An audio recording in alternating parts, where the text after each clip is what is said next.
साफ करने के लिए डिटर्जेंट की आवश्यकता होती है, वैसे तन को पवित्र करने के लिए राम नाम रूपी डिटर्जेंट की आवश्यकता होती है। जीवन में कपड़ा साफ करना है तो हमें डिटर्जेंट चाहिए। इसी तरह अगर मन को निर्मल करना है, इस शरीर को पवित्र करना है, तो एक ही उपाय है, भगवान नाम रूपी डिटर्जेंट।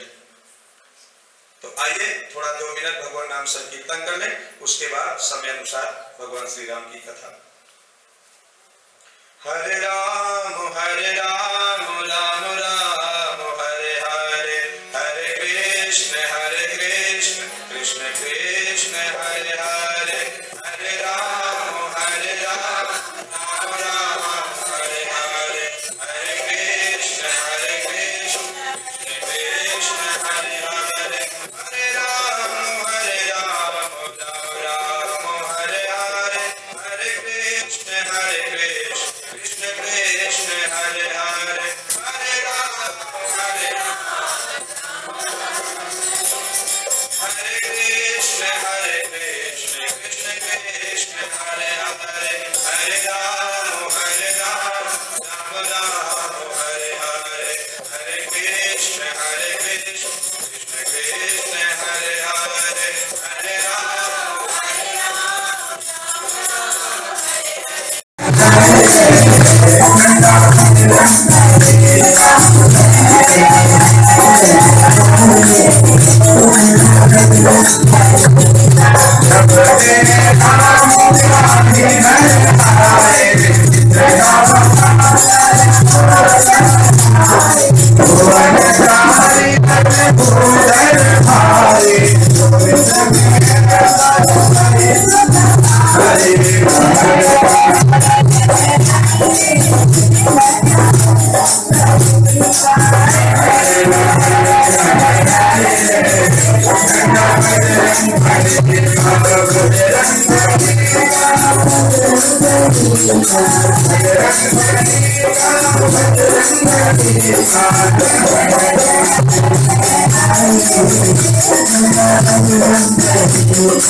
सुंदर भगवान श्री राम का जो विवाह उत्सव है, धनुष यज्ञ, धनुष टूटा, जयमाल हुआ, उसके बाद परशुराम जी का आगमन होता है। परशुराम जी को अपने ऐश्वर्य को दिखाया भगवान श्री राम ने। उसके बाद विश्वामित्र से आज्ञा लेकर के राजा जनक जी ने अयोध्या में दूतों को भेजा, पत्र लेकर के, निमंत्रण पत्र शादी का। दूत जाकर के पूरा जितना भी आदि से अंत तक का जितना भी समाचार होता है महाराज दशरथ को सुनाते। महाराज दशरथ जी बहुत प्रसन्न हुए जब उनकी रानियों को पता चला, तीनों माताओं को, तो उनका भी आनंद का ठिकाना नहीं रहा। दोनों भाइयों को जब पता चला भरत और शत्रुघ्न का, तो भी बहुत खुशी हुई। राजा दशरथ जी ने तुरंत अपने मंत्री सुमंत्र को बुलाया और कहा कि बारात सजाई जाए चलने के लिए। और भगवान की कृपा से गोस्वामी तुलसीदास जी वर्णन करते हैं कि इतनी सुंदर बारात सजी कि देवता भी चकित हो गए। देवताओं की सुंदरता फीकी पड़ गई। देवता इतने सुंदर होते हैं, लेकिन आज तो परब्रह्म परमात्मा की बारात की तैयारी हो रही है। तो मतलब देवता भी चकित हो गए कि इतनी सुंदरता, आज अयोध्या वासी इतने सुंदर कैसे लग रहे हैं। सभी हाथी, घोड़े, पालकी लेकर के, जो भी रथ, जितने प्रकार के रथ से सब रथों को सजाया गया, सुंदर भव्य। और शुभ मुहूर्त में भगवान श्री गणेश जी का स्मरण करके बारात अयोध्या से चलती है। अयोध्या से बारात चलती है और जब जनकपुर के नजदीक आ जाती है, महाराज जनक को पता चलता है, तुरंत अगवानी लेकर के अपने मंत्रियों के साथ जो है जाते हैं।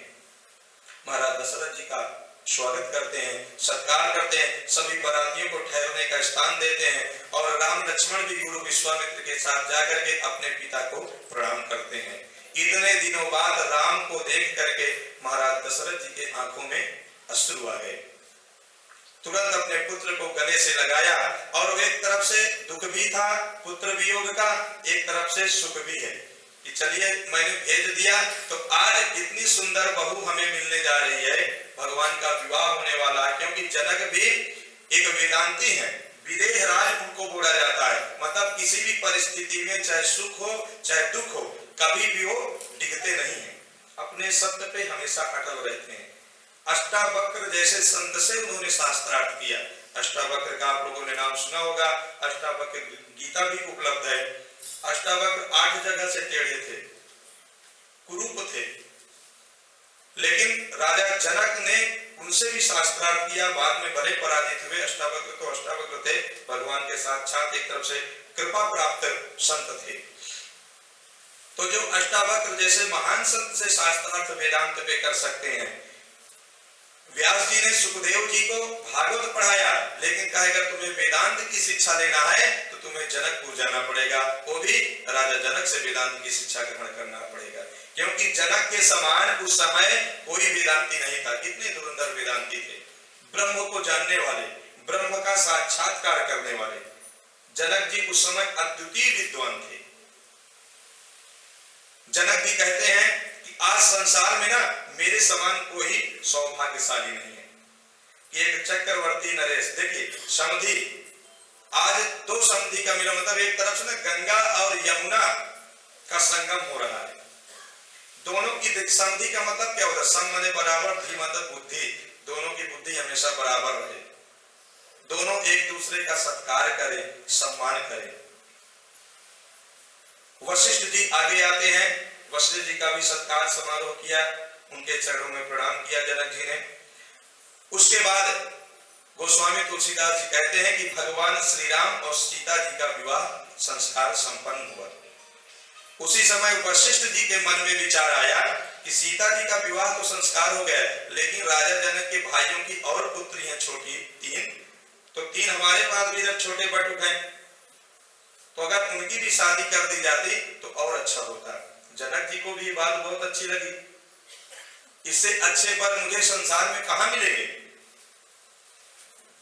वशिष्ठ जी की राय के अनुसार सतानंद जी को बुला करके जो 3 पुत्रियां थी, उर्मिला और सुतकीर्ति और मांडवी, इनको तीनों भाइयों को ब्याह दिया।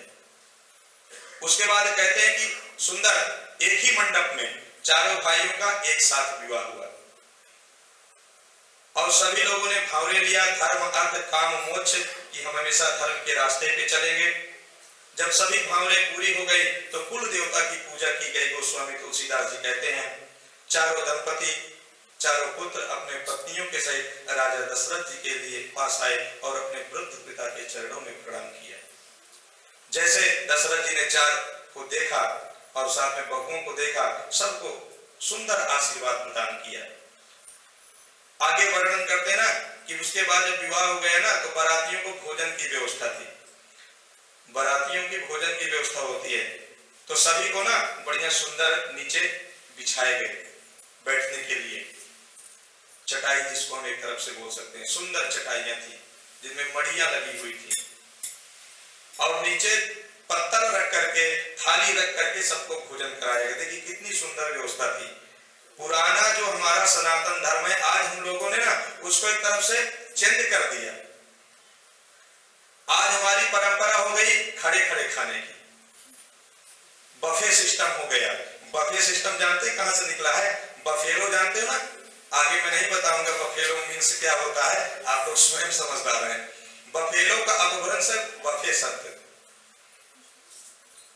आज मानव जीवन हमें मिला बैठ करके भोजन करने से, उसका प्रभाव अपना एक अलग होता है। शास्त्रों में, आयुर्वेद में जो बताया गया है कि बैठ करके भोजन करना चाहिए, इधर उधर चलते फिरते भोजन नहीं करना चाहिए।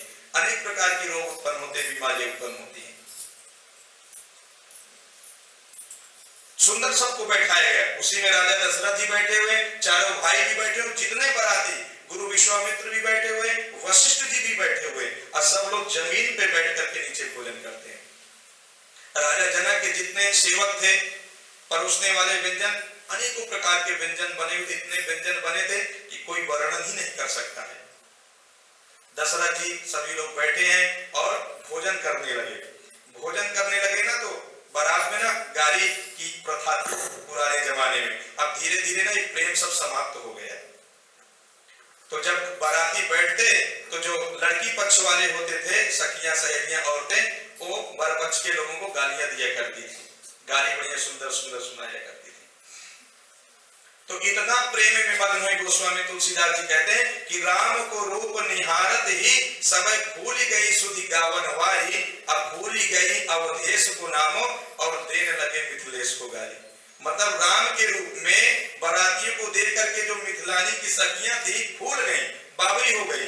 सबे सुधि भूल गई गावन वाली, जो गाने वाली थी गाली वो सब भूल गई, और जहां दशरथ जी को गाली देना चाहिए था वहां देने लगी मिथिलेश को गाली। मतलब राजा जनक जी को ही गाली सुनाना प्रारंभ कर दिया। मतलब कितना सुध बुध खो गए। अब सभी गालियां सुन रहे हैं। भगवान राम तो बिल्कुल सीधे हैं, चुपचाप हैं, सुन रहे हैं और धीरे नीचे सर करके अपना मंद मंद मुस्कुरा रहे हैं। लेकिन लक्ष्मण जी जहां थोड़ा सा गड़बड़ हुआ, तुरंत आंखें उनकी टेढ़ी। एक सखी कहती है दूसरे सखी से कि अयोध्या में ना बहुत बड़ी विचित्र बात है। क्या विचित्र बात है? कहा हमने सुना है ना कि वहां खीर खाने से लड़के पैदा हो जाते हैं, ऐसा हमने सुना है। भाई राम लक्ष्मण भरत शत्रुघ्न खीर खा के तो पैदा हुए, पुत्रेष्टि कामेष्टि यज्ञ कराया गया, अग्निदेव प्रकट हुए, चरु लेकर के, उसी चरु को सभी रानियों में बांटा गया, तब जाकर के चारों पुत्र पैदा हुए। तो सखी दूसरे सखी से कहती है और लखन लाल जी वहीं पे बैठे हुए हैं। और जैसे लक्ष्मण जी ने सुना तुरंत जो है खड़े होने के हुए, लेकिन राम जी ने तुरंत बैठा दिया। कहा हमने सुना है ना कि वहां जरूरत नहीं है, खीर खा लो और संतान पैदा। सखियां कहती हैं न धीर से होते न रणवीर से होते, अवधपुरी में लड़का पैदा खीर से होते। खीर खा लो बच्चे पैदा हो गए। जब लक्ष्मण जी ने सुना, राम जी तो चुपचाप सुन रहे थे, मंद मंद मुस्कुराए थे, लक्ष्मण जी से नहीं रह गया। कहा आप लोग कौन सी दूध की धुली हो? लक्ष्मण जी ने तुरंत जवाब दिया, कहे न धीर से होती न रणवीर से होती, जनकपुरी में बिटिया धरती फोड़ के होती।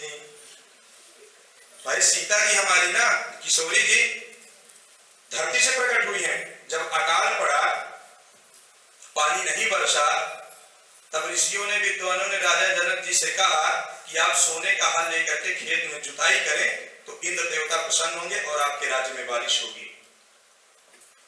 तो राजा जनक जी ने शुभ मुहूर्त में जैसे हल लेकर के चलाया, तो हल का जो आगे का भाग होता है ना, पैना सा, नुकीला सा, उसी में पिटारी फंसी थी जिसमें मां भगवती सीता प्रकट हुई।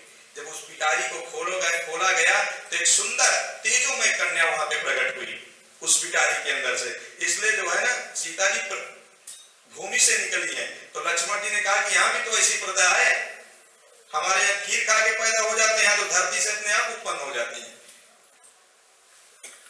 जब सखियों ने इस जवाब सुना तो भी बेचारी चुपचाप हो गई। लेकिन एक सखी बहुत तेज थी, उसने कहा कुछ भी कहो लाला जी आप, लेकिन आपके राम जी हमारे सीता जी के सामने ना, हमारी सहेली के सामने जीरो है। कहा कैसे? कहा देखो हमारी सीता जी इतनी गोरी है कि तुम्हारे जो भाई है ना, जो बैठे हुए चुपचाप सुन रहे हैं, मुस्कुरा रहे हैं, ये हमारे किशोरी जी के चेहरे में अपना चेहरा देख सकते हैं, इतनी सुंदर गोरी है। और एक काले कलूटे बैठे हुए।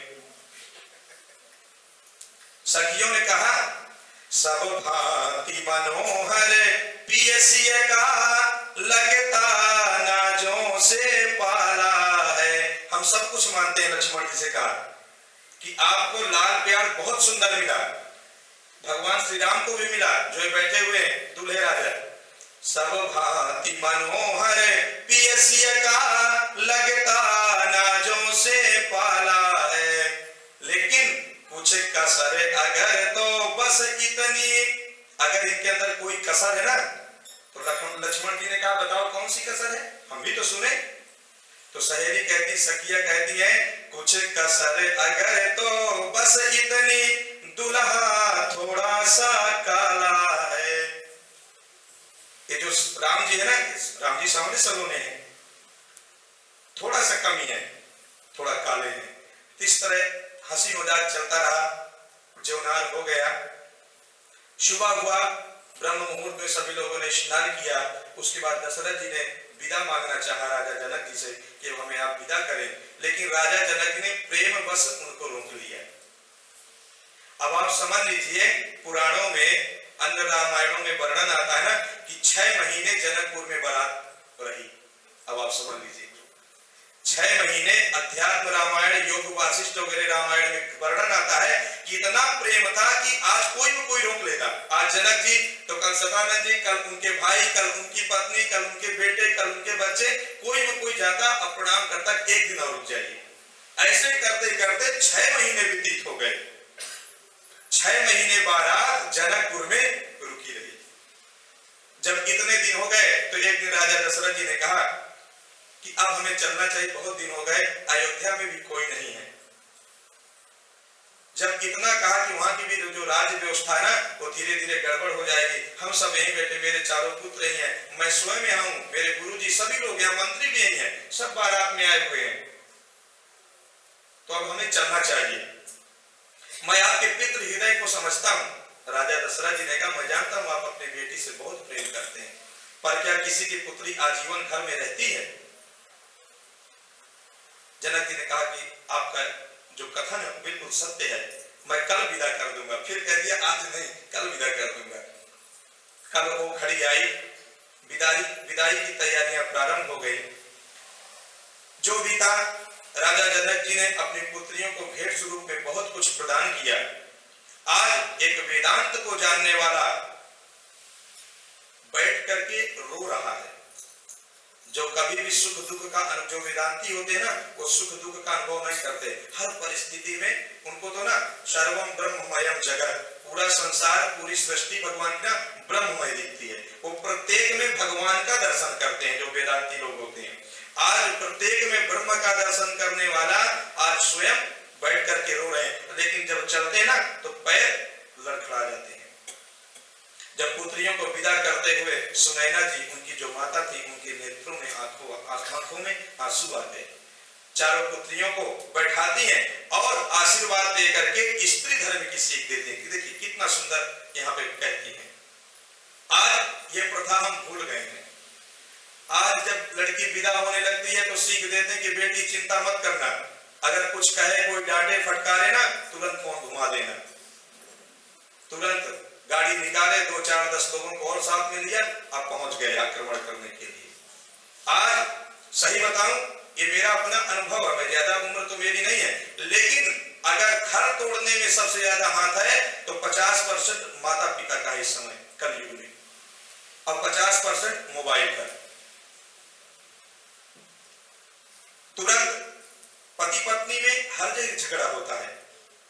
पति पत्नी में अगर झगड़ा ना हुआ ना, प्रेम की उत्पत्ति नहीं होती, शास्त्र कहता है। अब थोड़ा सा झगड़ा हुआ, बात बढ़ी तो तुरंत फोन पहुंच जाता है घर। पिताजी, पापा जी, डैडी जी आज हमको डांट दिए, अब तुरंत पिताजी का फोन पहुंच गया। तो बताइए, जहां हमें समझाना चाहिए उस स्थिति को भाप करके समझाने का प्रयास करना चाहिए कि बेटा छोड़ दो, कोई बात नहीं, अगली बार देखा जाएगा। पहले जमाने तक माताओं में इतनी सहनशीलता होती थी कि कुछ भी हो जाए, किसी भी परिस्थिति में पति पत्नी का एक बार गठबंधन हो गया, भावरे पड़ गई, तो सुख आए चाहे दुख, किसी भी परिस्थिति में पति का साथ नहीं छोड़ती थी। 4-4, 5-5 संतानें होती थी और सबका भरण पोषण करके उनको अच्छी शिक्षा प्रदान करती थी। लेकिन आज हम इस पाश्चात्य संस्कृति में किधर जा रहे हैं, सोचने की बात है। जो शादी सबसे पवित्र बंधन माना गया है 16 संस्कारों में, आज वो शादी ही खतरे में पड़ी हुई है। आज वो विवाह संस्कार खतरे में पड़ा हुआ है। कभी किसी के कुंडली में कोई ग्रह नहीं होता कि 2 शादी 3 शादी का योग है। ऐसा कहीं शास्त्र में, ज्योतिष शास्त्र में वर्णन नहीं आता है। अब उसको हम अपना फायदा उठाएं, चाहे जैसे भी उठाएं, उसको बताना पड़ता है।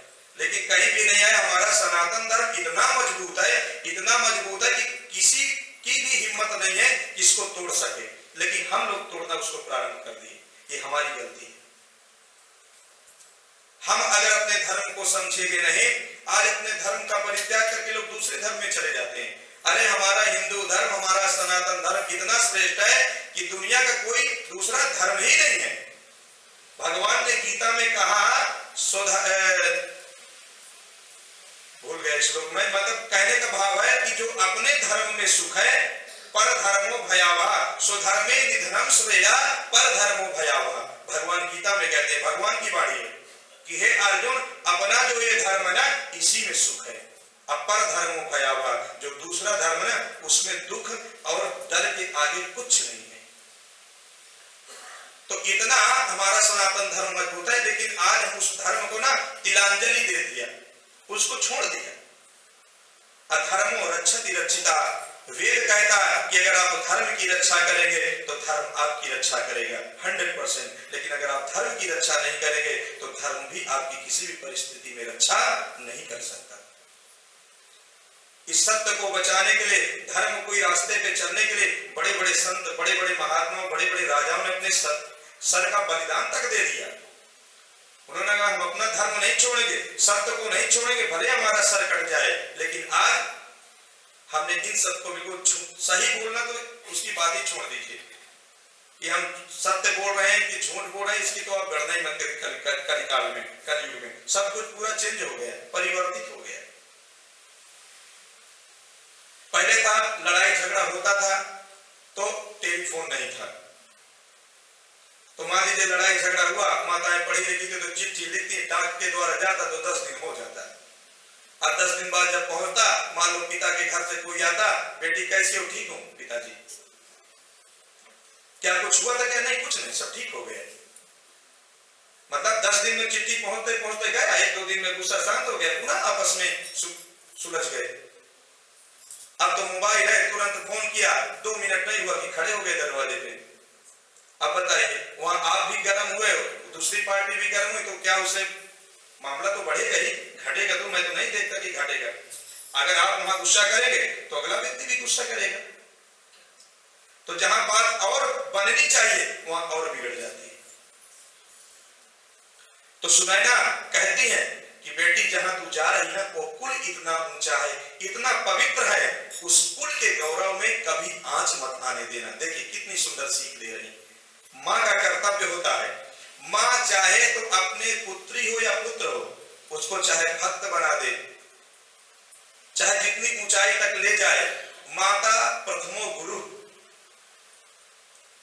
बालक और बालिका के जो प्रथम गुरु होते हैं ना वो माता पिता होते हैं। माँ चाहे तो अपने बेटे को संत बना दे, माँ चाहे तो भगवत भक्त बना दे, माँ चाहे तो अपने बेटे को चोर बना दे और डाकू भी बना दे। ये माँ के और माता पिता के संस्कार के ऊपर आधारित होता है।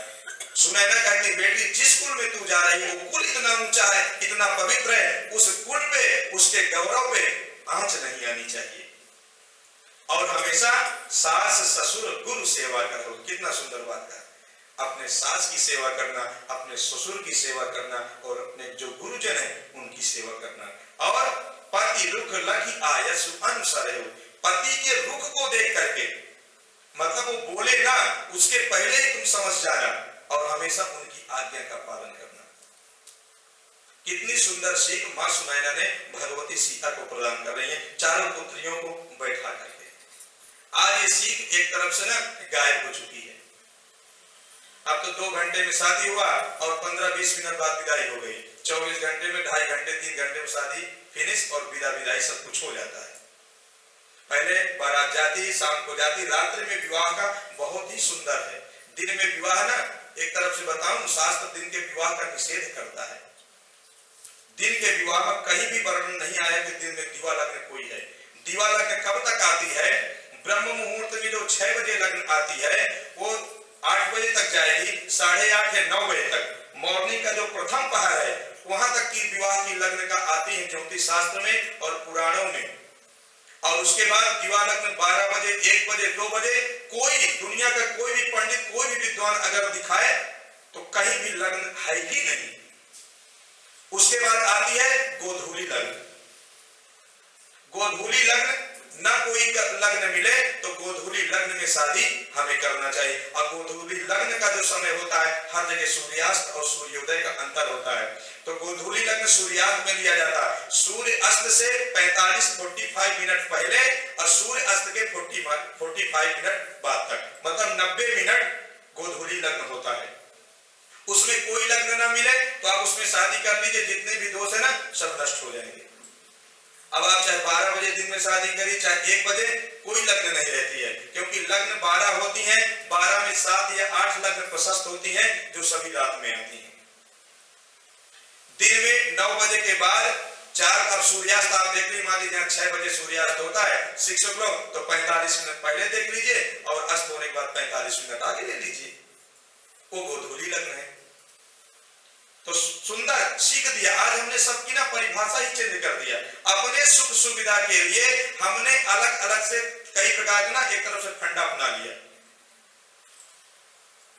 अपने स्वार्थ के लिए, अपनी सुख सुविधा के लिए हमने वेद शास्त्र की बातों को ना नकार दिया। भगवान गीता में कहते हैं यह शास्त्र विधि मुत्सृज्य वर्तते काम कारता।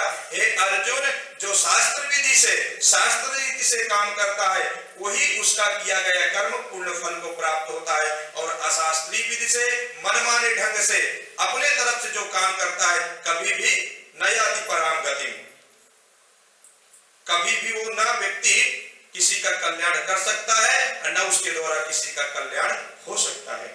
आप गीता उठाइए, पढ़िए। इतना सुंदर ग्रंथ है गीता कि एक एक श्लोक पे बिल्कुल ना एक तरफ से भगवान का मुख वाणी है और सभी ग्रंथों को लिखा गया, वो किया गया, लेकिन भगवान कुरुक्षेत्र में बोलते हैं और अर्जुन सुनते हैं। चारों तरफ से पूरी सेना खड़ी, बस 2 लोगों को सुनाई पड़ रहा है। भगवान कृष्ण बोलते हैं और अर्जुन को सुनाई पड़ता है। 18 औचनी सेना खड़ी है, किसी को एक शब्द भी नहीं सुनाई पड़ा। भगवान की माया से अगर सब सुन लेते ना तो फिर अधिकारी नहीं थे। जो अधिकारी होता है भगवान उसी को भक्ति प्रदान करते हैं। तो इस तरह वर्णन किया मां सुनैना जी ने सभी बेटियों को बैठा करके, सास ससुर गुरु सेवा करो। सास की सेवा करना, अपने ससुर की सेवा करना, गुरुओं की सेवा करना और अपने पति की जैसे भी आज्ञा करें उनकी आज्ञा का पालन करना। आज सास बहू में कितना लड़ाई होता है, बहुत होता है। हमारी तो समझ में नहीं आता है कि जो सास आज लड़ रही है वो भी कभी बहू थी, और जो आज बहू होकर के आई वो भी कभी सास होगी, तो क्या उससे कोई नहीं लड़ेगा? सभी सास चाहती हैं कि मुझे सीता जैसी बहू मिले, लेकिन वो सास कौशल्या नहीं बनना चाहती। राखे नयन पुतर की नाई, अपने बहुओं को कैसे रखती, जैसे आंखों की सुरक्षा पुतली जो पलक है ये करती है, वैसे अपने बहुओं की रक्षा करती थी। तो हमें सीता बनना होगा, कौशल्या भी बनना होगा। कौशल्या बनना है तो सीता भी बनना होगा। जब आप सीता बनेगी तो कौशल्या जैसी सास मिलेगी।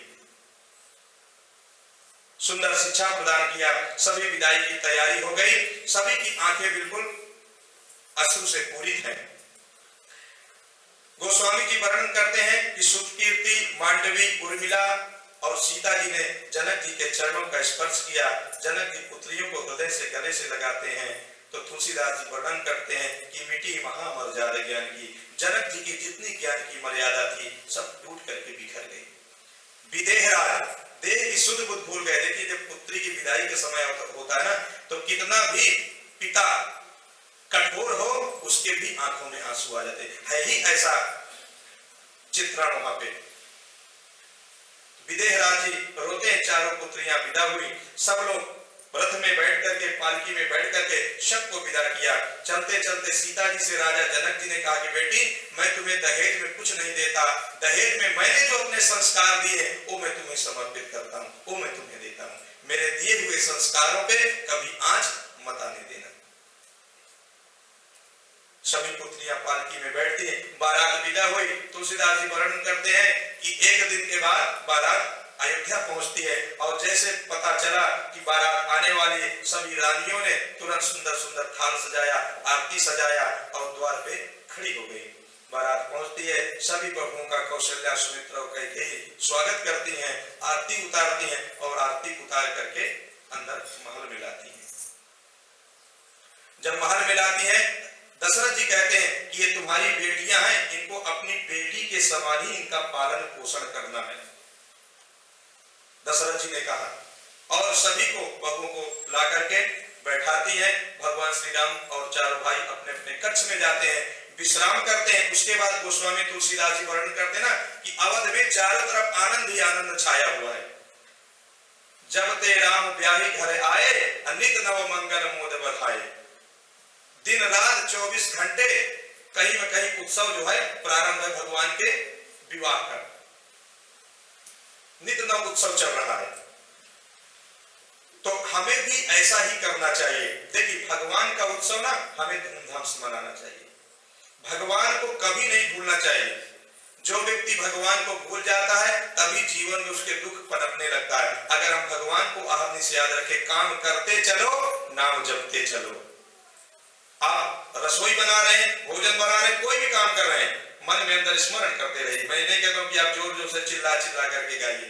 काम करते चलो, नाम जपते चलो, राम प्यारे को मन से रिझाते चलो। आप काम कर रहे हैं, मन में अपना जो भी आपके इष्ट देवों का स्मरण करते रहिए, क्योंकि जीवन का ही परम लक्ष्य है, यही ध्येय है।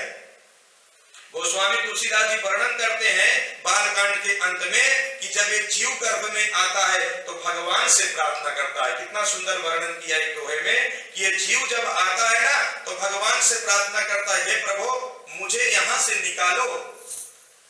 प्रार्थना करता है, चिल्लाता है, क्योंकि शास्त्र कहता है कि गर्भवास समम दुखम न भूतो न भविष्यति। गर्भ में पड़ा हुआ जीव को जितना दुख है उतना आने के बाद इस संसार में उसको दुख नहीं मिलता। अब आप समझिए गर्भ में रहने वाले जीव को कितना दुख होता है, चिल्लाता है। तो भगवान कहते ठीक है बेटा हम तुमको निकाल तो देंगे, लेकिन तुम हमारे लिए क्या करोगे? प्रभु आप निकाल दीजिए, मैं दिन रात आपका भजन करूंगा। दिन रात आपका भजन करूंगा, आपको भूलूंगा ही नहीं। भगवान कहते ठीक है बेटा, अपनी प्रतिज्ञा याद रखना। तब वो जीव जब प्रतिज्ञाबद्ध हो जाता है कि मैं आपका नाम करूंगा, आपका जप करूंगा, तब वो बाहरी संसार में आता है। जैसे आता तो बोलता है कहां कहां कहां कहां गया मैं, मतलब माया से आबद्ध हो गया। और जो करार किया था, जो संकल्प किया था, वो सब भूल जाता है और जिंदगी भर माया के चक्कर में पड़ा रहता है और कभी भी वो भजन का नाम नहीं लेता है। कियो कबहू ना भजनवा कैसे बीतेगी, कियो कबहू ना भजनवा कैसे बीतेगी, कैसे बीतेगी हो रामा कैसे बीतेगी, कियो कबहू ना भजनवा कैसे बीतेगी, कियो कबहू ना भजनवा कैसे बीतेगी। एक एक शब्द में ना बता रहे, सयो सको ना कष्ट गर्भ को किया था कौल करार, प्रभु तुम्हारा भजन करूंगा करो नरक से पार, वादा भूलो रे बेईमानवा कैसे बीतेगी, वादा भूलो रे बेईमानवा कैसे बीतेगी, कियो कबहू ना भजनवा कैसे बीतेगी। बालकपन हंस खेल गवायो आई मस्त जवानी, माता पिता ने करी सगाई दुल्हा बने जवानी, बन गए हसवा में कहनेवा कैसे बीतेगी, कियो कबहू ना भजनवा कैसे बीतेगी। धूमधाम से ब्याह रचायो पहन के केसरी जामा, धूमधाम से ब्याह रचायो पहन के केसरी जामा, दुल्हन लेकर घर को आयो खत्म हुआ तेरा ड्रामा, दुल्हन लेकर घर को आयो खत्म हुआ तेरा ड्रामा, बन गए सजनी के सजनेवा कैसे बीतेगी, कियो कबहू ना भजनवा कैसे बीतेगी। विषयों को रस पी पी करके दिन दिन हुए दीवाने, बालक थे फिर बाप कहाए बाबा लगे कहाने, आए गए फिर सुंदर भजन में। कहने का मतलब है प्रतिज्ञा करता है लेकिन सयो सको ना कष्ट गर्भ को किया था कौल करार, प्रभु मैं दिन रात आपका भजन करूंगा लेकिन वादा भूलो रे बेईमानवा कैसे बीतेगी। मतलब इसने अपना वादा तोड़ दिया, भुला दिया। जब बच्चा था तो बालकपन हंस खेल गायो आई मस्त जवानी, जब बालक था तो हंसते खेलते में जिंदगी चली गई। जब जवान हो गया, युवा हो गया तो क्या किया, माता पिता ने करी सगाई दुल्हा बने गवानी, दुल्हा बन गया, माता पिता ने सगाई कर दिया और बन गए हाथवा में कंगनवा कैसे बीतेगी, हाथ में कंगन बन गया, सगाई हो गए, दुल्हा बन करके चल गए शादी के लिए। तो धूमधाम से ब्याह रचायो पहन के केसरी जामा, बढ़िया धूमधाम से विवाह होता है, सुंदर सुंदर वस्त्र पहन करके।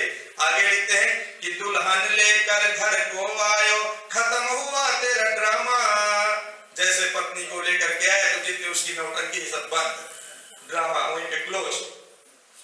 बन गए सजनी के सजनवा कैसे बीतेगी, अब तो जो पत्नी कहती है वो बेचारा उसी चक्कर में नाचता रहता है।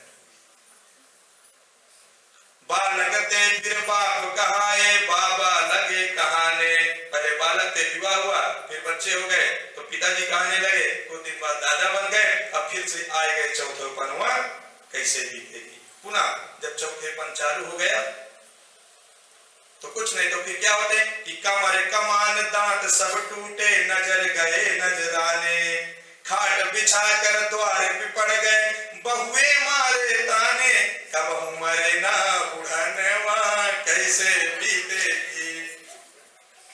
कमर तीन जगह से टेढ़ी हो गई, हंस बन जाता है, कमान हो जाता है इधर से, दांत सब टूट जाते हैं और नजर गए नजराने, आंखों से दिखाई भी कम पड़ता, तब भी सोचता है जीव कि लोग हमें वृद्ध ना कहें बुढ़ा ना कहें तो बहुत अजीब लगेगा।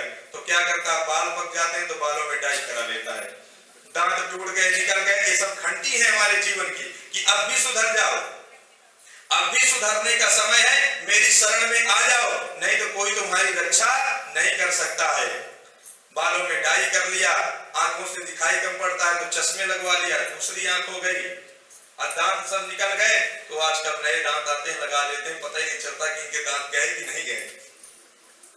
तो कमर कमान दांत सब टूटे, नजर गए नजराने, और जब चौथेपन आ जाता है बिल्कुल से सब शरीर जर्जर हो जाता है, तो खाट बिछा कर द्वार पे पड़ गए, बहुए मारे ताने, जो बहू तो ताने मारती रहती कि कब जाएगा इस संसार को छोड़ करके, दिन रात परेशान करता है हमें। तो इसलिए कहते हैं अब भी सोच समझ ले मूर्ख कहता मेरा मेरा, अब भी सोच समझ ले मूर्ख कहता मेरा मेरा, हरि भजन के बिना न होगा यूं तेरा निबेरा, अब भी कर ले कुछ जतनवा कैसे बीतेगी। कहते हैं कि अब भी सोच समझ ले मूर्ख, ए मूर्ख अब भी तेरे पास समय है, जाग जा। जो कहता नहीं सब कुछ मेरा है, कुछ नहीं है तुम्हारा, ये मेरा मेरा जो हम कहते हैं कुछ नहीं हमारा। धनानि भूमौ पशवश्च गोष्ठे, नारी गृहद्वारे सखा श्मशाने, देहश्चितायां परलोक मार्गे, धर्मानुगो गच्छति जीव एका। ये जितने गाड़ी बंगले बैंक बैलेंस सब यही पड़ा रह जाएगा। धनानि भूमौ, जो भूमि हमने खरीद के जिसमें घर बना रखा, पशवश्च गोष्ठे, जितने भी प्रकार की सुख सुविधाएं सब यही पड़ा रह जाएगा। नारी गृहद्वारी, जिस पत्नी को हम बहुत प्रेम करते हैं प्यार करते हैं, वो घर के दरवाजे तक हमारा साथ देगी, वो भी वहां तक नहीं जाएगी, श्मशान घाट तक वो भी नहीं जाएगी, वो भी आपके घर के दरवाजे से विदा कर देगी, जाओ अब आपका समय पूरा हो गया। तो नारी गृहद्वारी सखा श्मशाने, जो सखा है, जो मित्र है, जो फ्रेंड्स है, जिनको बढ़िया आपने अच्छा अच्छा खिलाया पिलाया है, वो भी कहां तक साथ देंगे, श्मशान घाट तक। सखा श्मशाने, और जो आपकी देह है जिसको हमने खूब इत्र फूले लगा करके सजाया है, किसी काम की नहीं। देहश्चितायां परलोक मार्गे, ये देह चिता पे रख दी जाती है, तो परलोक मार्ग में आपका कौन सहायक होता है, तो धर्मानुगो गच्छति जीवलोके, जो आपने धर्म किया है, जो आपने सुकृत किया है, जो आपने पुण्य किया है, वही आपके रास्ते का भोजन होगा, वही आपका वैल्यूस होगा। धर्मानुगो गच्छति जीवेका, मैंने तो आज तक नहीं देखा, हाथ पसारे आता है और हाथ पसारे जाता है। चाहे जितना बैंक में करोड़ों रुपए जमा, मैंने तो नहीं देखा कि वो अपने साथ लेके जा रहा है, जाके स्वर्गलोक जाएगा या कहां जाएगा, वहां बैठ करके अपना खाएगा। जैसे आता है वैसे चला जाता है, क्योंकि ये शरीर पांच भौतिक है। ये शरीर पांच भौतिक, चित जल पावक गगन समीरा, अपंच रचित यह अधम शरीर। इस शरीर नश्वर है, इसका कोई ठिकाना नहीं, मिट्टी में मिट्टी मिले और पानी में पानी, 28 गज कपड़ा डोलिया होएगी रवानी। जो कफन में हमें उड़ा दिया जाता है वही हमारे साथ, वो भी वहां जाता है, जल करके भस्म हो जाता है। देखिए इस शरीर में कितना हम खाते पीते हैं, ये जो हमारी राख है जब चिता भस्म हो जाती है ना, किसी काम की नहीं होती है। व्यक्ति स्पर्श कर लेना तो उसको नहाना पड़ता, कहते हो नहा लो नहीं, भूत बन के कहीं हमारे साथ घर में आ गए तो और प्रॉब्लम खड़ी हो जाएगी। मतलब ये शरीर की जो राख है समझ ली किसी काम की नहीं है। अरे इससे अच्छी तो राख जो गाय का गोबर होता है, उससे जो उपले बनते हैं, जो उसकी राख होती है ना, कितनी सुंदर होती है। आप बर्तन साफ कर दीजिए, बर्तन पवित्र हो गए, पेड़ पौधों में डाल दीजिए तो कीड़े मकोड़े नहीं लगते हैं। आज हम पौधों में देने के लिए अनेक प्रकार की दवाइयों का इस्तेमाल करते हैं जो हमारे शरीर को घातक है, जहर है। पहले था देसी दवाई थी, गाय का गोमूत्र लेते और गाय के गोमूत्र में नीम की पत्ती डाल करके 2-3 दिन को उसको उठा के रख देते, नीम का अर्क उसमें लग जाता। आप टमाटर के पौधे में, बैगन के पूरा छिड़काव कर देते, एक भी कीड़े मकोड़े नहीं लगते थे, और जो सब्जी होती वो बहुत सुंदर टेस्ट होता। लेकिन आज सब कुछ परिवर्तित हो गए। आज तो गाय का गोबर उठाने में हमें शर्म आती है, गाय का गोबर उठाने में शर्म आती है, उसमें से बदबू आती है। और जब हम गंध मंद खाते हैं जाकर के तो उसमें से बदबू नहीं आती, उसमें कहते हैं ना खुशबू आती है। ये हमारे जीवन का कितना बड़ा दुर्भाग्य है। गोमय बसते लक्ष्मी, जिस गाय के गोबर में लक्ष्मी का वास है, आज उसको उठाने में हमारे हाथ बना करके उठाते हैं कि कहीं हाथ में हमारे लग न जाए। जिस गाय के स्पर्श से, जिस विप्रधेनु सुर संत हित लीन मनुष्य अवतार, इतनी बार रामचरितमानस हम पढ़ते हैं। भगवान का अवतार किस लिए होता है? विप्रधेनु सुर संत हित, ब्राह्मणों की रक्षा के लिए, धर्म की रक्षा के लिए, गौ माता की रक्षा के लिए और संतों की रक्षा के लिए भगवान का अवतार होता है धराधाम पे। पहले था गाय के गोबर से घर के सामने चौका कर दिया जाता था, आंगन लीप दिया जाता था, तो घर में जितनी निगेटिव ऊर्जा होती थी गोमूत्र से छिड़काव करते थे, सब बाहर हो जाती थी। आज हम क्यों इतने परेशान हैं? कभी बैठ कर क्या विचार करिए, मैं बोल रहा हूं तो आपको लोगों ने यार इनका काम ही बोलना। कभी आप बैठ करके सोचिए कि जो अशांति फैली हुई है ये क्यों है? आखिर आज हमारे जीवन में इतनी परेशानी क्यों है? उस परेशानी का कोई न कोई तो उपाय होगा, उसको हमें ढूंढना पड़ेगा। रोग है तो उस रोग की दवा हमें लेना पड़ेगा, तब जाके वो रोग ठीक होगा। हमें दवाई लेना पड़ेगा। तो इसी तरह हमारे आज जीवन में, इस भौतिक युग में, इस कलयुग में आज हमारे ऊपर इतनी अशांति क्यों है? आज हम इतने रोग से पीड़ित क्यों हैं? कभी आप बैठ के सोचिए, उसका गहन अध्ययन करिए, उस चीज को पकड़िए कि इस कारण से हमें हो रहा है, उसका आप निवारण करिए, अपने आप दुख धीरे धीरे दूर होने लगे। तो जिस गोबर को घर में लेपन करते थे तो सुख शांति बनी रहती थी, आज वो गोबर घर से दूर हो गया। आज तो पहले हम लोग पूजन कराते ना, तो शास्त्रों में आता है ना, जो गौरी बनाई जाती थी ना, वो गोबर का ही विधान है कर्मकांड में। आज हमारे कर्मकांड में से भी ना वो गाय का गोबर दूर हो गया। मूर्ति है, ठीक है, अच्छी बात है, उनका पूजन करना चाहिए, लेकिन अगर कर्मकांड की प्रथा में देखा जाए तो हमेशा गोमये वस्ते गौरी श्लोक आता है कि गौरी अगर हमें निर्माण करना चाहिए, ठीक है, गणेश जी की जो भी प्रतिमा चाहे जैसे भी हो, आप सुपारी में भी उनका पूजन कर सकते हैं, लेकिन गौरी अगर बनाना है तो गोबर की ही होनी चाहिए, वो भी गाय की। उस गाय के गोबर से बनी हुई गौरी का पूजन करने से ही हमें फल मिलता है, लेकिन वो भी धीरे धीरे समाप्त हो गया। तो कहने का मतलब क्या है कि आज हम किधर जा रहे हैं उसको हमें सोचना चाहिए। आज हमारे संस्कार, आज हमारे जितने भी प्रकार के हैं ना, सब एक तरफ से दूर होते चले जा रहे हैं। संस्कार का जब जीवन में अभाव होता है ना, तो फिर आप भरपाई नहीं करते जीवन भर, जिंदगी भर आप कुछ भी कर दीजिए, संस्कार अगर हमारे नष्ट हो गए, और जब संस्कार नष्ट हो जाते हैं तो हमारे विचार नष्ट हो जाते हैं, और जब विचार नष्ट हो जाएगा तो जितना भी प्रभाव आज सब कुछ है, सब कुछ नष्ट हो गया। सोचने की, समझने की, बोलने की शक्ति हम खो देते हैं।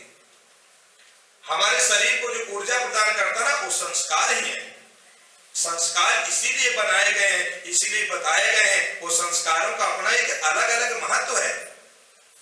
देखिए, हम तो भाई लोग कहते हैं ना, लोग आजकल पी लेते हैं, खूब ड्रिंक करते हैं।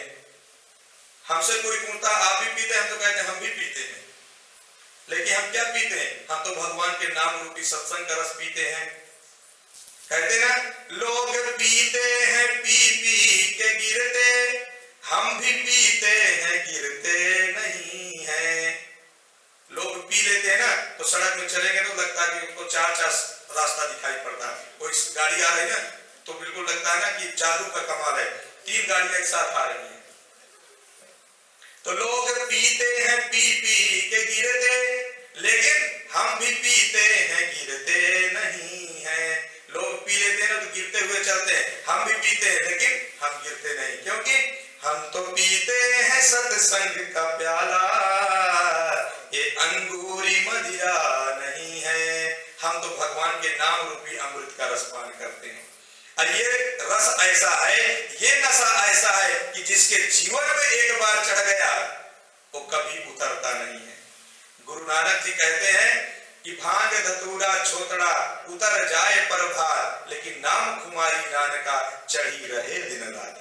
गुरु नानक देव जी अपने गुरु ग्रंथ साहिब में लिखते हैं कि भांग खा लीजिए, धतूरा खा लीजिए, कोई भी आप नशे की चीज ले लीजिए, शाम को खाइए, अब उतर जाए प्रभाव, मतलब सूर्योदय से पहले पहले उसका प्रभाव समाप्त हो जाता है। लेकिन नाम कुमारी नानका चढ़ी रहे दिन रात, जो भगवान का नाम रूपी नशा है, जिसके जीवन में एक बार चढ़ जाता है, वो कोई भी प्रभात आए, कोई भी सांझ सवेरा आए, कभी उतरता ही नहीं है। मीराबाई का आप लोगों ने नाम सुना है ना? मीराबाई किसी विश्वविद्यालय में पढ़ने नहीं गई, ऐसा कहीं वर्णन नहीं आता। आप गूगल में सर्च कर लीजिए, कहीं से भी सर्च कर लीजिए, उनकी जीवनी पढ़ लीजिए। मेरे को तो ऐसा नहीं लगा कि किसी विश्वविद्यालय में उन्होंने अपना एडमिशन कराया। लेकिन आज उनके पद पे जो उन्होंने पद लिखे, जो गाना लिखे, जो कवित्व लिखे, एक एक पद पे लोग पीएचडी कर रहे हैं। भारत में पीएचडी की उपाधि मिलती है। अब बताइए, मेरे तो गोपाल दूसरों न कोई, इतना सुंदर भाव कि लोक राज सब छोड़ दिया भगवान की भक्ति में। एक इतने बड़े घर की राजा की महारानी, लेकिन जब भक्ति का रंग चढ़ता है तो दुनिया कुछ भी कहती रहे, कैसे भी रहे, उसके सामने सब बिल्कुल जीरो लगता है। आज ऐसे उनका नाम नहीं है, ऐसे नाम नहीं लिया जाता है। सुख सुविधा पूरे राजमहल को छोड़ दिया और सिर्फ एक, यहां तक कि उनको विष दिया गया, मारने की कोशिश किया गया, लेकिन सब कुछ फेल हो गया। और जब उन्होंने छोड़ा मेवाड़ में, तो इतनी विपत्ति आई, बताते हैं उनकी, आप हिस्ट्री पढ़िए, इतनी विपत्ति आई उस राज्य में कि उसकी भरपाई फिर जो है उदय सिंह कभी कर नहीं पाए। उनको निमंत्रण भेजा गया कि आप वापस आ जाइए, नहीं आऊंगी वापस। मीरा ही ऐसी एक संत है जिनकी डेड बॉडी आज तक नहीं मिली है। कब मृत्यु हुई कोई डेट नहीं है। जन्म की डेट है कि मीरा की ये डेट पे जन्म हुआ, लेकिन मृत्यु का कोई डेट नहीं है, क्योंकि उनका शरीर मिला ही नहीं, द्वारिकाधीश में समाहित हो गई। द्वारिकाधीश में मंदिर के अंदर जाती हैं, पट बंद होते हैं, और भगवान स्वयं द्वारिकाधीश प्रकट होकर के अपने हृदय में उनको समाहित कर लेते हैं। और जब मंदिर खोला गया तो कहीं कोई शरीर नहीं दिखाई पड़ा। शरीर मीराबाई का मिला ही नहीं। अब आप समझ कितनी बड़ी भक्ति रही होगी उस देवी के अंदर। ये कोई सतयुग की बात मैं नहीं सुना रहा हूं, इसी कलयुग की बात सुना रहा हूं। 500 550 वर्ष पहले की घटना है ये सब तुलसीदास जी के समकालीन थे। मीराबाई, रहीमदास जी, कबीरदास जी, सूरदास जी। सूरदास आंखों से अंधे, लेकिन इतने सुंदर सुंदर पद, वो भी कहीं पढ़ने नहीं गए, लेकिन आज उनके भी पद पर लोग उपाधि लेते हैं। एक एक पद पे रिसर्च कर रहे हैं, साल साल भर से, 2-2 4 साल से, और अर्थ निकाल रहे हैं, और इतने अर्थ निकलते हैं कि आप समझ ही नहीं सकते हैं। अब बताइए, एक अंधे व्यक्ति कहीं पढ़ने नहीं गए, लेकिन जब भगवत कृपा होती है, जब भगवान की कृपा बरसती है इस जीव पे, तो रंग से राजा हो जाता है। और जब उनकी कृपा नहीं बरसती तो एक राजा भी भिखारी बन जाता है। तो ज्ञान तो भगवान के द्वारा, जब भगवान हमारे प्रसन्न है ना, तो सरस्वती जितनी अधिष्ठात्री देवियां हैं वाणी की, विद्या की ना, वो सब हमारे कंठ में बैठ जाती है। वो तो भगवान के मुख द्वारा गायन होता है, भगवान स्वयं गाते हैं। हम तो सुनते हैं, पढ़ते हैं कि जब सूरदास जी भजन गाते तो भगवान कृष्ण स्वयं बैठ करके सुनते थे। मूर्ति से निकल करके छोटे बटुक रूप में आकर के उनके भजनों को आनंद से सुनते थे, और आंखों से उनको ये आंखें बंद थी, लेकिन अंतर्दृष्टि की जो आंखें थी वो खुली थी।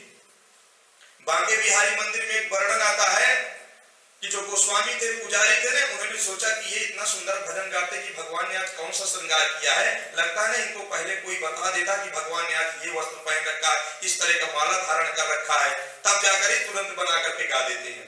परीक्षा लेना सोचा, तो क्या किया पुजारियों ने ना, उस दिन भगवान का श्रृंगार जितने कपड़े थे सब उतार करके रख दिया। कोई कपड़ा नहीं, जैसे मूर्ति होती है वैसे मूर्ति खड़ी कर दिया। जब वो आए, जब श्रृंगार हो जाता था तो उनका समय होता था, और बैठ करके जो श्रृंगार रहता था उसी श्रृंगार रस में वो पद की रचना कर देते थे। तो आप सूरदास के पद देखिए, जो सूरदास के पद की बुक है उसमें एक जगह है, जब देखा कोई कपड़ा नहीं, कहा बाबा आज भजन सुनाओ, भगवान ने बहुत सुंदर श्रृंगार कर रखा है, तो उन्होंने तुरंत गाना कर दिया, आज हरि देखे नंगा नंगा, आज भगवान को मैं निर्वस्त्र देख रहा हूं।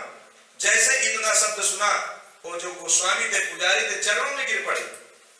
भले उनकी आंखें बंद थी, लेकिन जो अंतर मन की आंखें जो परमात्मा से साक्षात कराती थी, वो आंखें उनकी हमेशा खुली रहती थी। तो ऐसे ऐसे भक्त हुए हमारे भारत में, आज भी भगवान की कृपा बरसती। ऐसा नहीं कि भगवान नहीं है, कि हमारी श्रद्धा, हमारी पात्रता, हमारी योग्यता निर्धारित करती है कि भगवान को हम पा सकते हैं कि नहीं पा सकते हैं। मुझे डॉक्टर बनना है तो डॉक्टर की डिग्री मुझे लेना पड़ेगा, तब मैं डॉक्टर बन सकता हूं। तो इसी तरह अगर भगवान को प्राप्त करना है तो भक्ति पकड़ना पड़ेगा, वो भी श्रद्धा और विश्वास के साथ। बोले श्री सीतारामचंद्र भगवान की जय।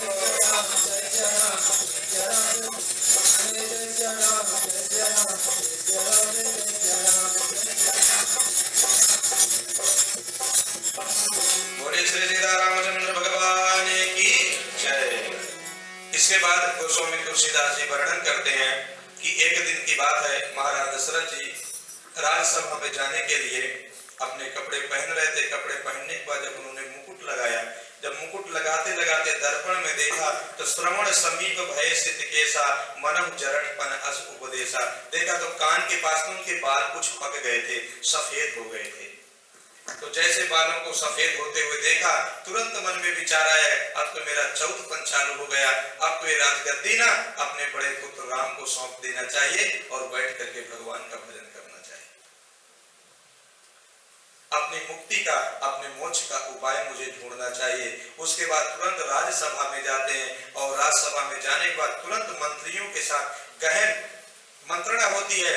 सभी ने एक ही स्वर में कहा कि आपने बहुत सुंदर विचार सोचा है राजन, हम भी यही चाह रहे हैं, पूरी अयोध्या यही चाह रही है कि राम राजा बने और हम प्रजा बने।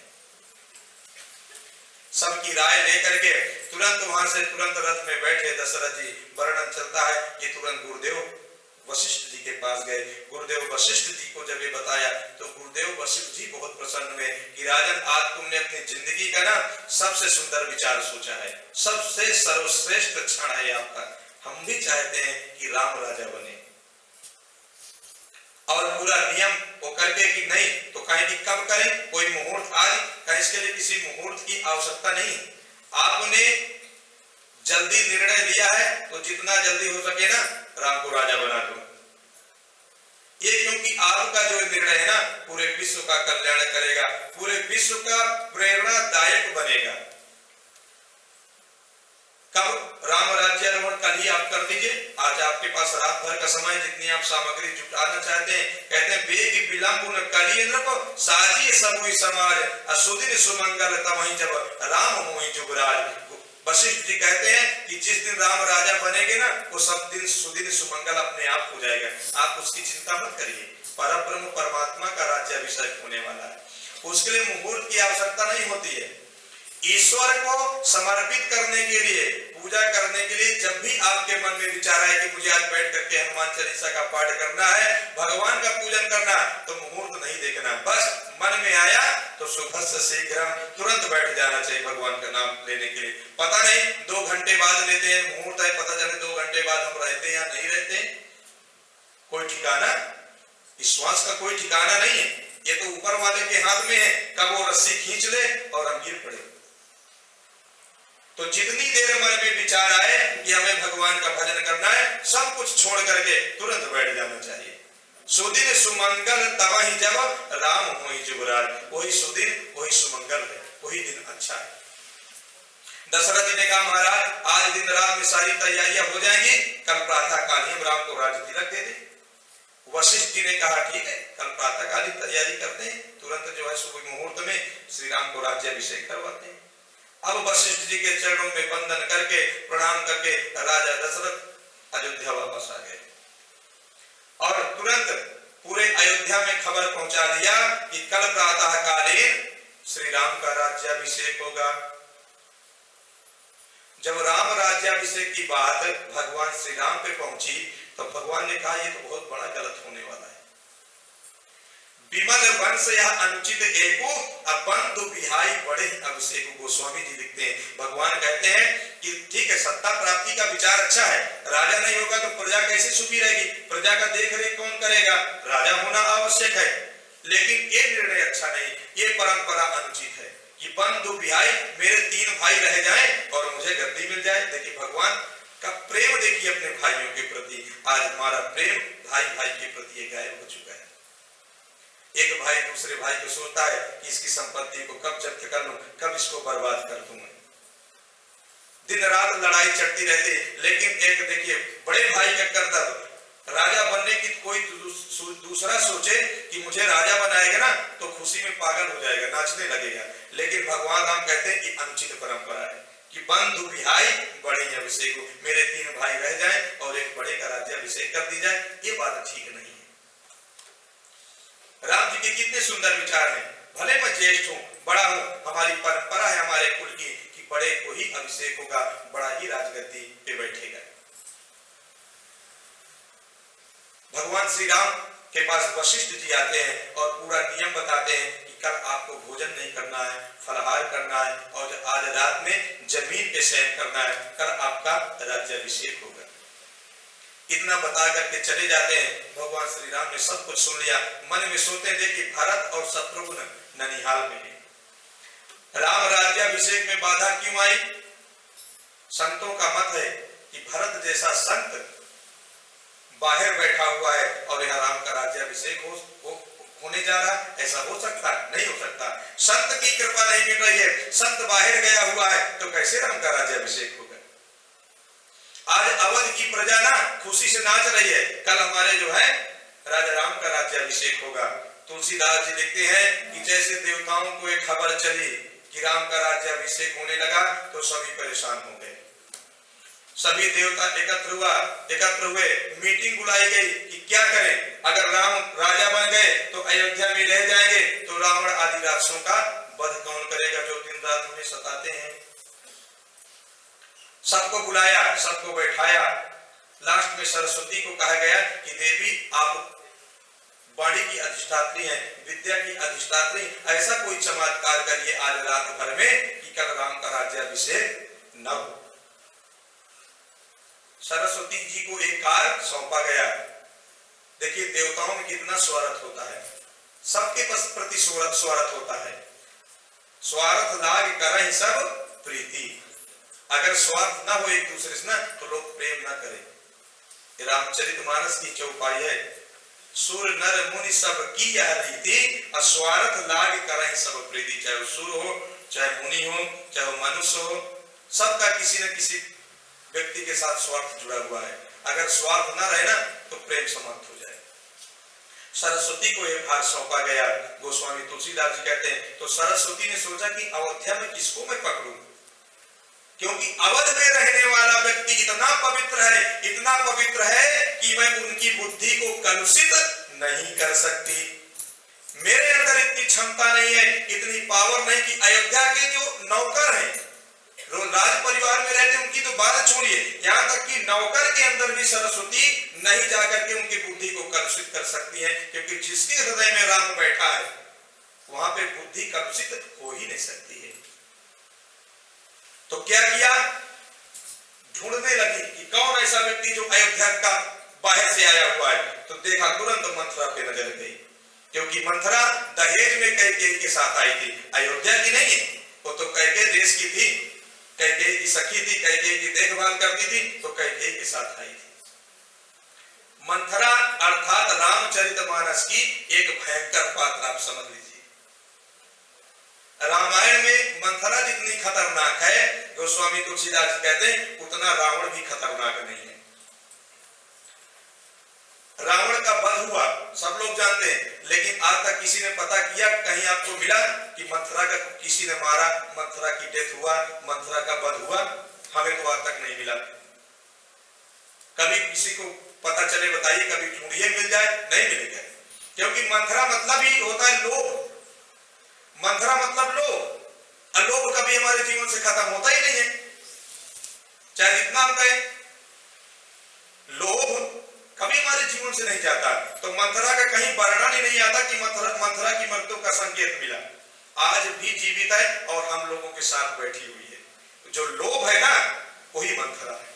गोस्वामी तुलसीदास जी कहते हैं कि जो लोभ है ना, वही मंथरा है। और जब जीवन में लोभ आता है तो पाप बढ़ता है, और जब पाप बढ़ता तो सत्ता अपने आप बिगड़ जाती है। तुरंत सरस्वती जी ने उनकी बुद्धि को भ्रमित किया। अब जाकर के महल में जाती, जहां कैकेयी बैठी हुई प्रसन्न मुद्रा में, कि कल मैं जिसको सबसे ज्यादा प्रेम करती, क्योंकि राम को सबसे ज्यादा जब प्रेम करती थी तो कैकेयी करती थी। कौशल्या भी उतना प्रेम नहीं करती थी राम से, कि कल मेरे पुत्र का राज्याभिषेक है, खुशी का ठिकाना नहीं है। उसी समय मंथरा आती है, तो मंथरा को पकड़ करके कैकेयी बताने लगती, कल मेरे पुत्र का राज्याभिषेक हो रहा है, लेकिन मंथरा उदास, कुछ बोल नहीं रही है। जब बहुत देर तक बताया तो उसने कहा, क्या बात है, आज तुमको किसी ने कुछ कह दिया क्या राजभवन में, राजमार्ग में, जो रूठी हो मेरे से बात नहीं कर रही हो? अब उसने अपने शब्दों के बाण कैकेयी के अंदर भरना प्रारंभ कर दिया कि तुम जो खुशी हो रही हो, एक दिन तुम अपने आप दुखी हो जाओगी, क्योंकि राम राजा हो जाएंगे और कौशल्या रानी हो जाएगी, राजमाता हो जाएगी, और जो हुक्म वो चलाएगी, जो आदेश देगी, वो तुमको करना पड़ेगा। तुम जो राजा की आज प्रेसी बनी हो, सबसे प्रिय पत्नी हो, कल ये रुतबा तुम्हारा अपने आप छिन जाएगा। जब इतना कहा तो तुम कहती कैकेयी का क्या बोल रही हो? ऐसा कभी नहीं हो सकता। कौशल्या जी के हृदय में ऐसा विचार मेरे प्रति आ ही नहीं सकता है, न राजा के हृदय में ऐसा विचार आ सकता है। लेकिन फिर से कहा कि समझ लो, अभी भी तुम्हारे पास समय आज रात भर का। इतना उनको भड़काया कई प्रकार से कि बताओ, तुमको राजा ने बताया राम कि राम को कल राज्याभिषेक दिया जाएगा? कहे नहीं। राजा अभी तक तुम्हारे महल में आए तुम्हें बताने के लिए? कहे नहीं। तो कहे तब भी कैसे पता चलेगा तुम्हें कि तुम राजमाता रह पाती हो कि नहीं रह पाती हो? सबको पता है। इतना झूठ बोला कि महीनों से तैयारी चल